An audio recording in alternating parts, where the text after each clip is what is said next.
Hey everybody, this is Pastor Jon here for your midweek Wednesday devotion, and today I want to talk a little bit about kindness.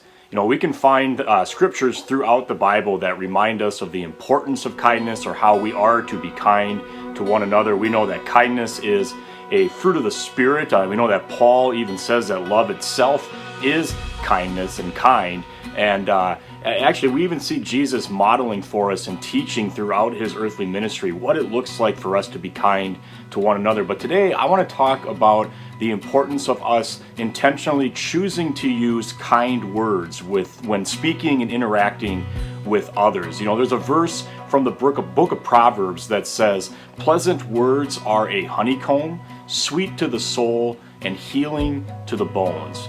That pleasant or kind words are sweet to the soul and healing to the bones. It comes from Proverbs 16, verse 24.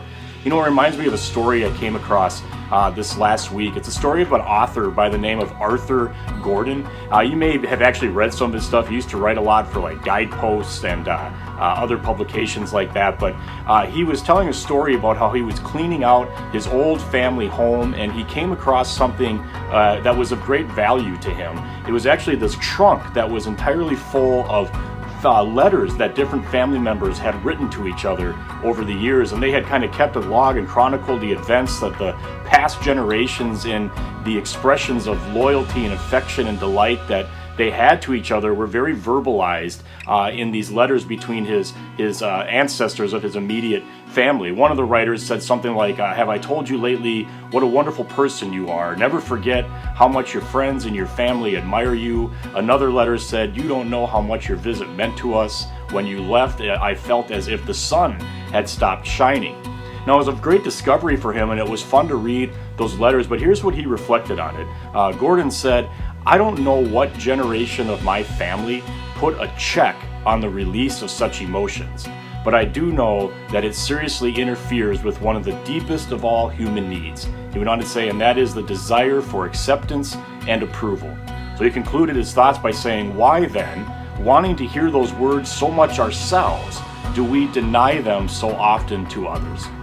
I think back to that verse from the Proverbs, and it says that kindness, pleasant words, they're sweet to the soul and they're healing to the bones. If you think about it, that puts a lot of power into kindness. That puts a lot of power into kind words when they're shared from one human to another.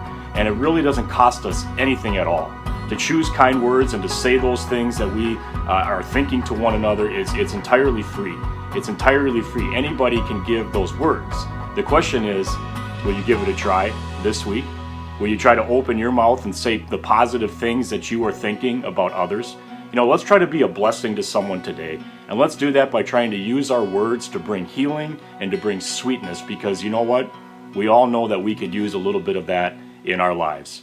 Just something to think about this week. I love you all, Discover Church, and we'll see you again soon.